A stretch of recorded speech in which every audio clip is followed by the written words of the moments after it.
तो उन्हें हमें कैसे सॉल्व करना है, और एक आंसर जानने से के साथ साथ उसके उस एक क्वेश्चन से 3-4 क्वेश्चन के बारे में भी हम जानेंगे। जैसे पहला क्वेश्चन है, मेगानगर की जनसंख्या कितनी होती है? मेगानगर की जनसंख्या कितनी होती है? तो इसका आंसर होगा, मेगानगर की जनसंख्या हमेशा 50 लाख से अधिक होती है, हमेशा 50 लाख से अधिक होती है।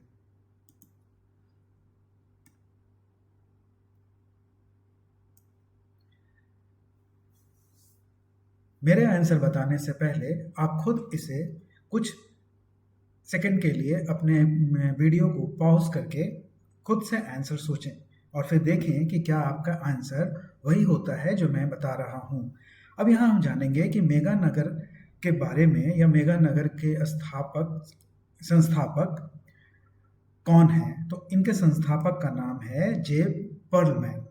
ये भी परीक्षा में क्वेश्चन आता है कि मेगानगर के संस्थापक या मेगानगर को या बनाने वाले किस विद्वान को श्रेय दिया जाता है? तो जे पर्लमैन को श्रेय दिया जाता है। दूसरा क्वेश्चन है, क्षेत्रफल के दृष्टिकोण से भारत का सबसे बड़ा राज्य कौन सा है? भारत का सबसे बड़ा राज्य कौन सा है क्षेत्रफल की दृष्टि से? आप बताएं इसमें।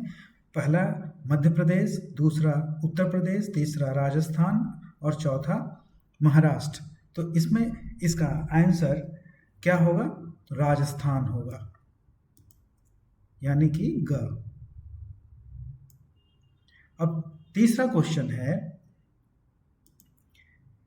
इनमें से कौन सा नगर सबसे बाद में बसाया गया है? सबसे बाद में मतलब आजादी के बाद बिल्कुल नया शहर कौन सा है?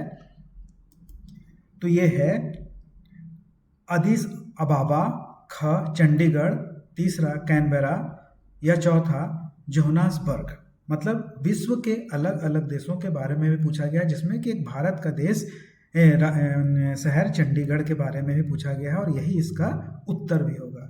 चंडीगढ़ के बारे में यह भी प्रश्न आता है कि चंडीगढ़ को बसाने वाले विद्वान या चंडीगढ़ के संस्थापक के रूप में किन्हें जाना जाता है? तो इन्हें ली कॉर्बूसियर के रूप में जाना जाता है। अगर ऐसा प्रश्न आए कि चंडीगढ़ से संबंध किस विद्वान का है, तो ली कॉर्बूसियर से है। या प्रश्न आए कि चंडीगढ़ को बसाने का श्रेय या प्लान करने का श्रेय किसे दिया जाता है, तो ले कॉर्बूसियर को दिया जाता है। इसी क्रम में हम आगे देखेंगे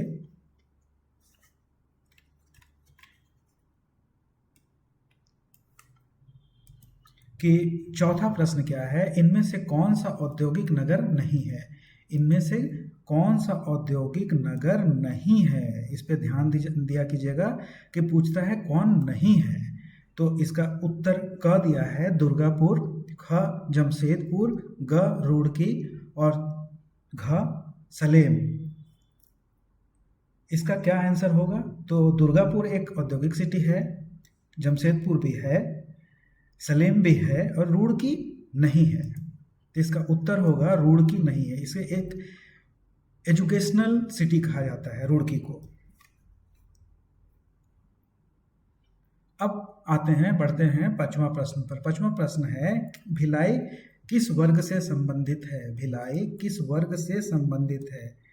भिलाई एक सिटी है, किस वर्ग से संबंधित है? क औद्योगिक नगर से, ख व्यापारिक नगर से, ग खनन नगर से या घ परिवहन नगर से? अब इसका आंसर आप बताएं।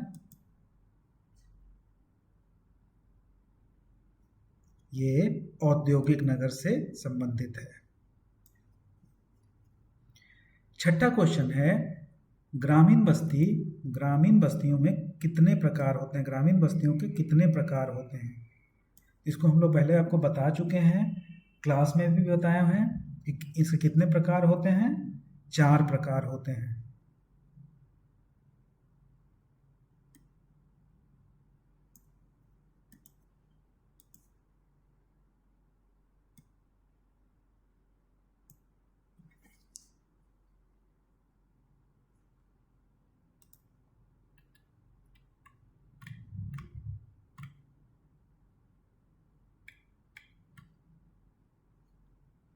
अब बढ़ेंगे हम लोग 7वां प्रश्न पर। 7वां प्रश्न क्या है?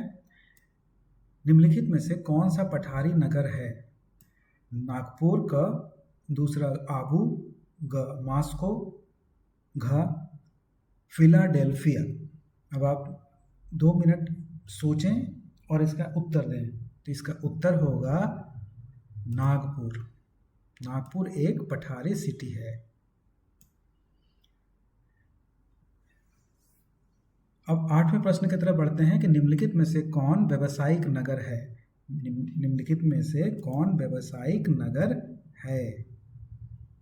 इसका आंसर होगा क जेरूसलम, ख पिट्सबर्ग, ग बीजिंग और घ एम्बेसडरडम। तो इसका उत्तर क्या होगा? औद्योगिक नगर कौन है? तो एम्बेसडरडम है।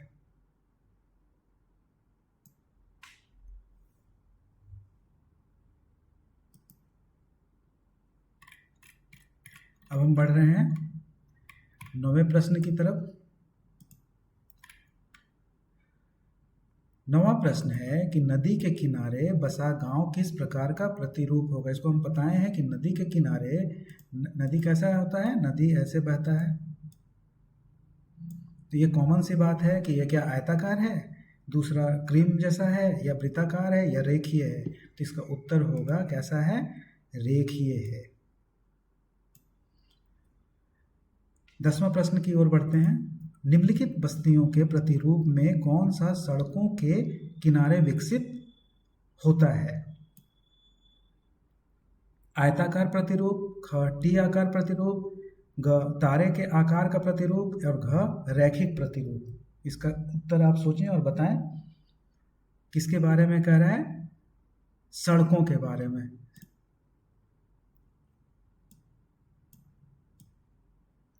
सड़क तो मोटा मोटी ऐसे ही होता है। तो सड़क क्या हुआ? रेखीय प्रतिरूप हुआ। इसी तरीके के प्रश्न आपको परीक्षा में आएंगे। अब आगे बढ़ते हैं। निम्नलिखित में से कौन सा सांस्कृतिक नगर है? क्या पूछ रहा है? कौन सा सांस्कृतिक नगर है? जेरूसलम है, ख मैनचेस्टर है, ग ओसाका है, या घ फ्रैंकफर्ट है? क्या है बताएं।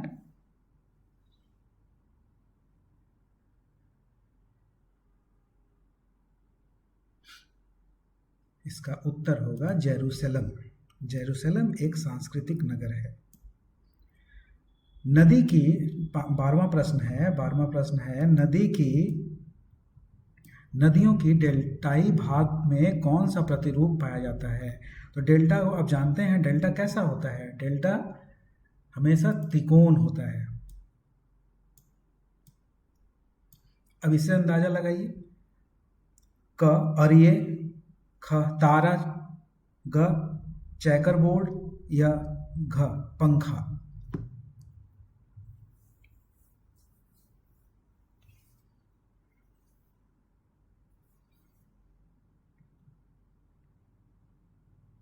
अरिये, तारा, चेकबोर्ड और पंखा। इसका उत्तर होगा पंखा। पंखा की आकृति में जब नदी चारों ओर से बहती है, इधर से भी बह रही है, तो आप देख रहे हैं एक पंखा का आकृति बन जा रही है, बीच में है और ये पंखा का आकृति को ले रहा है।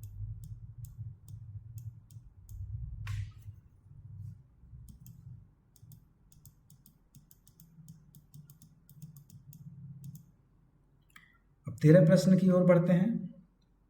13वां प्रश्न है कि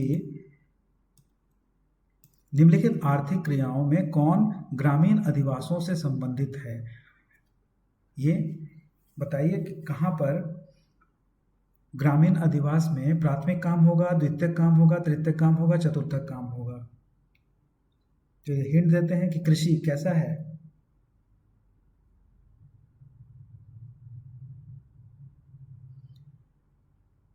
प्राथमिक, जो प्रकृति से सीधे मिल रहा है। तो ग्रामीण क्षेत्रों में ज्यादातर वैसे ही काम होता है, तो प्राथमिक होगा। 14वां प्रश्न है किसी झील के चारों ओर, मतलब देखिए एक झील कैसा होता है? गोल होता है। अब इसके चारों ओर बसने वाला गांव किस प्रतिरूप में आएगा? रेखीय प्रतिरूप में आएगा, वृत्ताकार रूप में आएगा, नाभिकीय रूप में आएगा, धारा रूप में आएगा। तो यहाँ तो देखते ही ये झील ऐसे होता है, तो ये तो देखते ही क्लियर हो जा रहा है कि किसके रूप में बसेगा? वृत्ताकार रूप में बसेगा। अब हम लोग बढ़ते हैं आखिरी प्रश्न की ओर। 15वां प्रश्न में 15वां प्रश्न क्या है? पर्वतीय प्रदेश में किस प्रतिरूप का अधिवास पाया जाता है? किस प्रदेश में बोल रहा है? पर्वतीय क्षेत्र में। किस प्रकार प्रदेशों में किस प्रतिरूप का अधिवास पाया जाता है? आयताकार होगा? नहीं होगा। पढ़ते ही समझ में आ रहा है कि ये तो नहीं होगा। सीढ़ी नुमा, ये हो सकता है सीढ़ी नुमा। यहीं पर एग्रीकल्चर होता है, यहीं पे जो मैदान होगा इसी में एग्रीकल्चर होगा, यहाँ एग्रीकल्चर होगा। क्लियर? तो ये इसका आंसर दूसरा ही पता चल जा रहा है कि सीढ़ी नुमा होगा। पंखा नहीं होगा।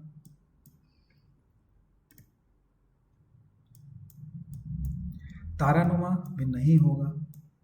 तो कैसा होगा? सीढ़ी नुमा होगा।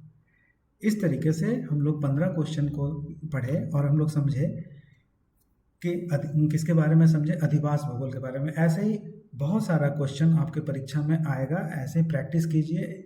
क्लास के बाद इसका PDF हम आप लोगों को दे देंगे, वहाँ से फिर से प्रैक्टिस कीजिएगा आप। चलिए फिर, थैंक यू, बाय।